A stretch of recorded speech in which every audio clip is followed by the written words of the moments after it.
Well, let's give the band and the chorus another round of applause. That was absolutely outstanding.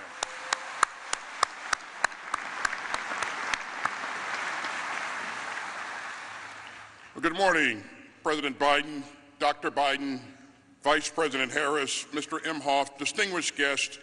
I am absolutely honored to be here with you this morning. And thank you, General Milley, for your leadership.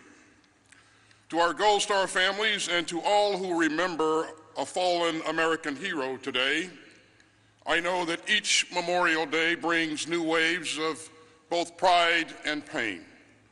And on behalf of the Department of Defense, please accept our country's deepest gratitude for all that you have given and our deepest sympathies for all that you have lost.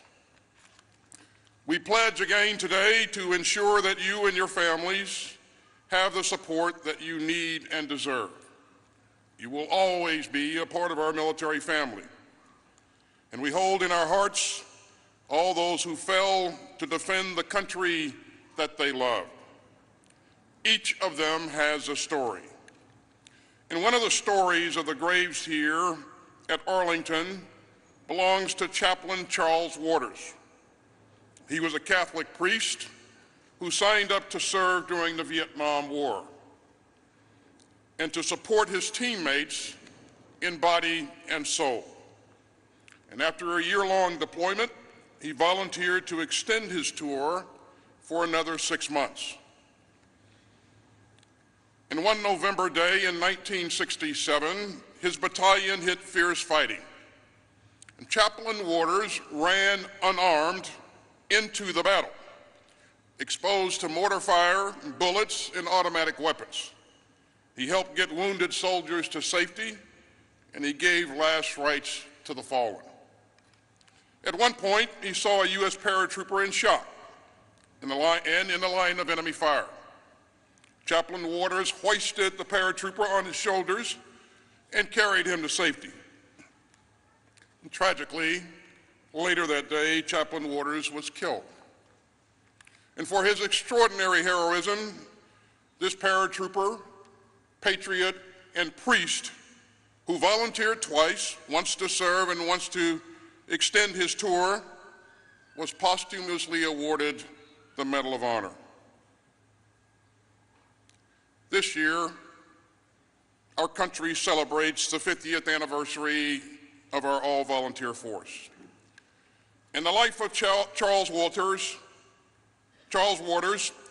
offered a preview of the vigor and the valor of the American warriors who have chosen to step up and serve from 1973 until this day. Our all-volunteer force has blended military power with moral power and combined the force of American arms with the strength of people who freely choose to stand guard over our democracy. In 1970, the Gates Commission recommended eliminating conscription. And its formal report predicted that an all-volunteer force will strengthen our freedoms and our armed forces. And it did. Every time a qualified American stands up and raises their hand and serves with honor from any corner of the country, from any background, color, or creed, this exceptional nation becomes even safer and stronger. Every fallen hero has a story. It is our duty to remember those we have lost. It is our honor to stand with their families. And it is our sacred obligation to remember all that you have given. So let us strive to honor the memory of our fallen by writing the next chapters in America's story of service.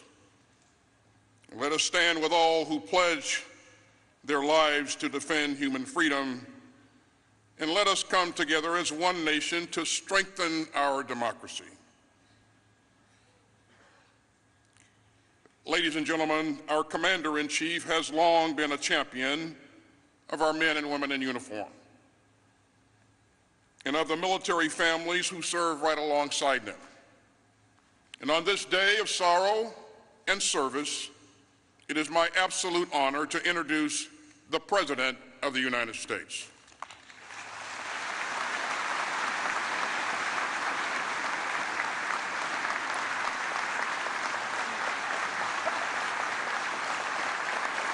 Thank you.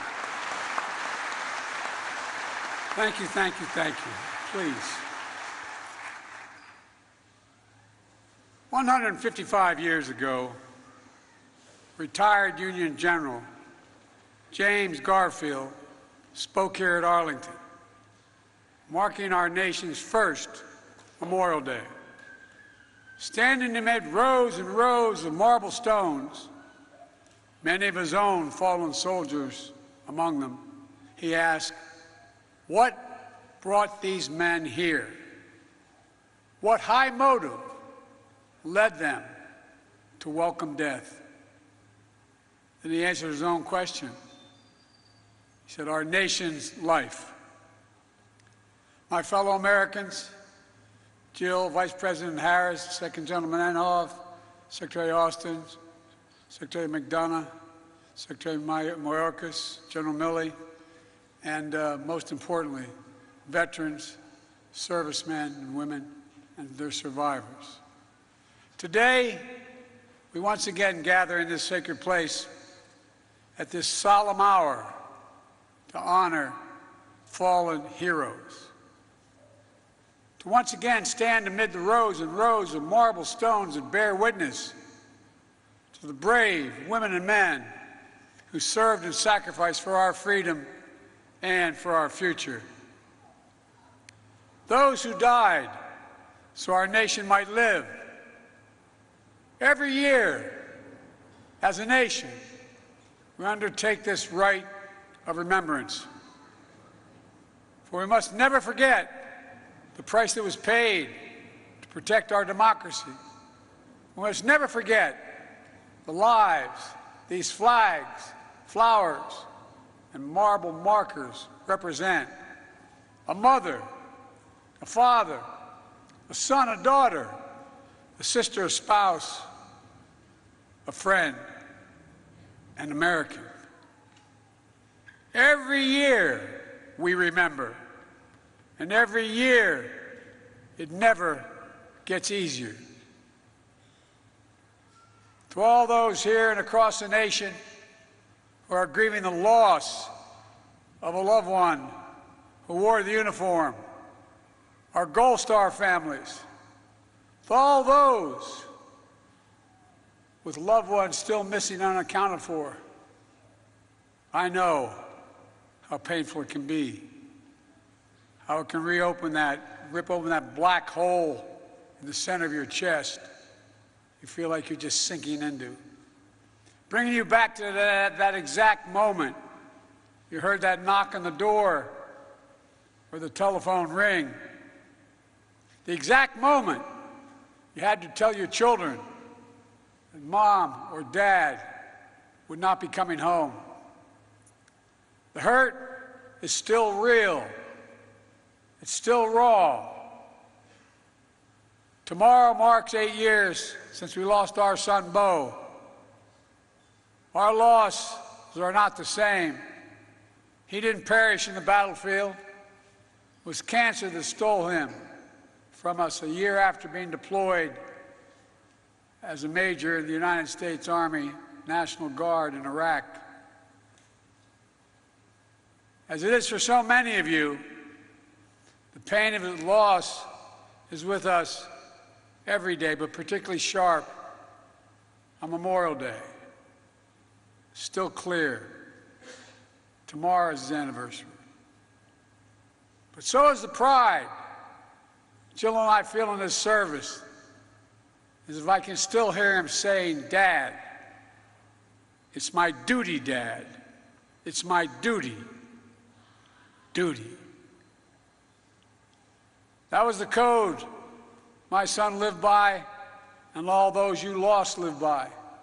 It's the creed that millions of service members have followed from the fields of Yorktown to the shores of Normandy, to the rice paddies of Pusan, to the valleys of Kandahar, to the mountains of Sinjar and beyond.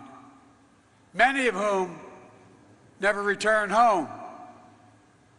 Throughout history, these women and men laid down their lives, not for a place or a person or a president, but for an idea, unlike any other idea in all of human history.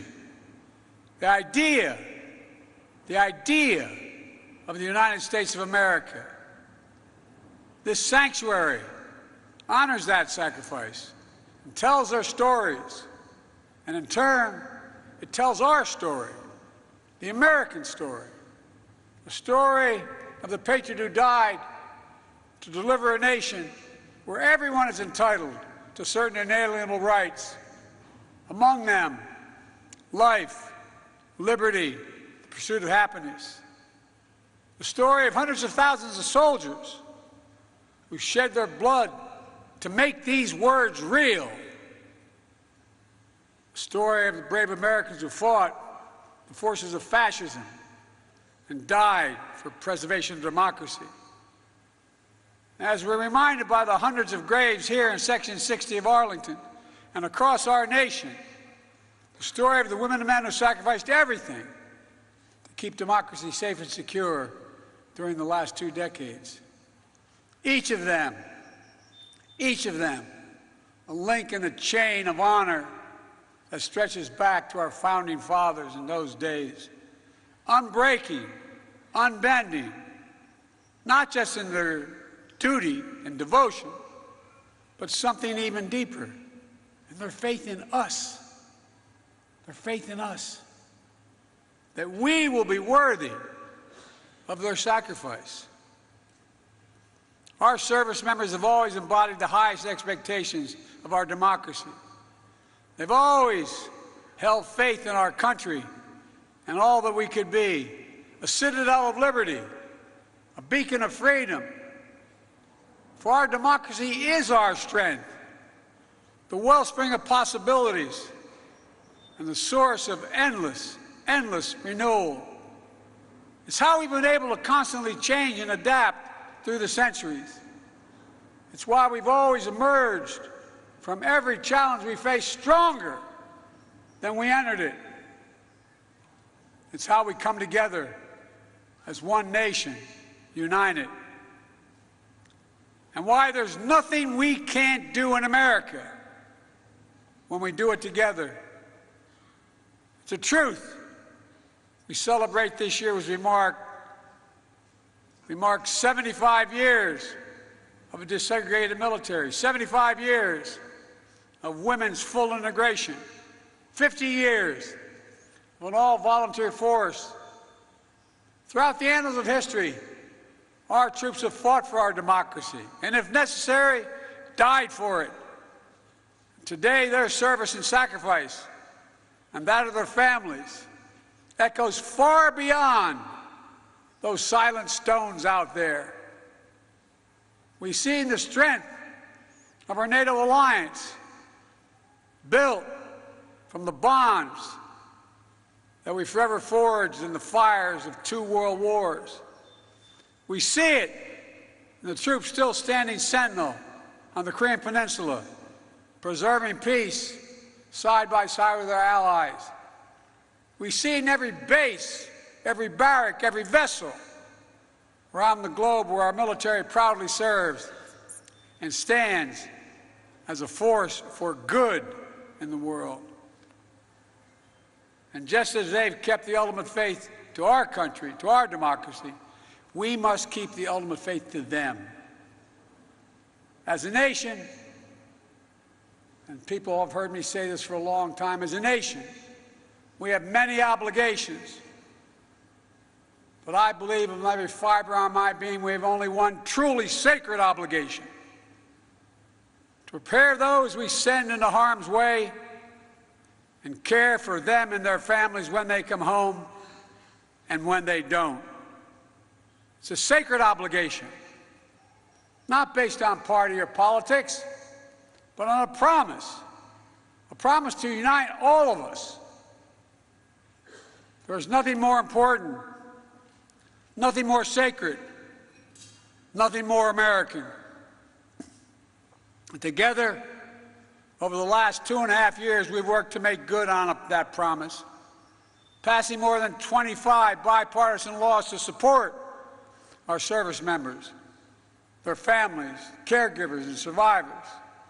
That includes the PACT Act, most significant law in our nation's history, to help millions of veterans who were exposed to toxic substances in burn pits during their military service.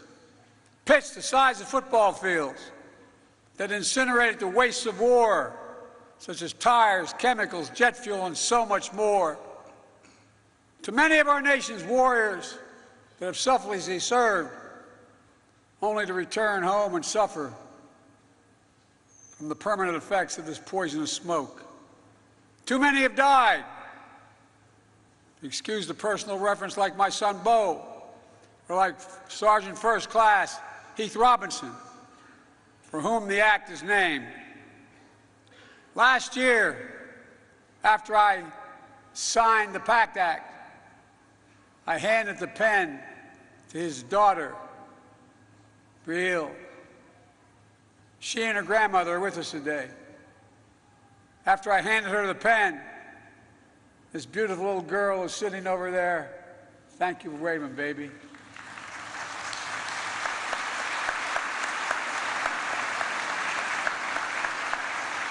We lost half of her world, her whole world, held the pen in her hand, and looked at me and said, "Thank you for my daddy.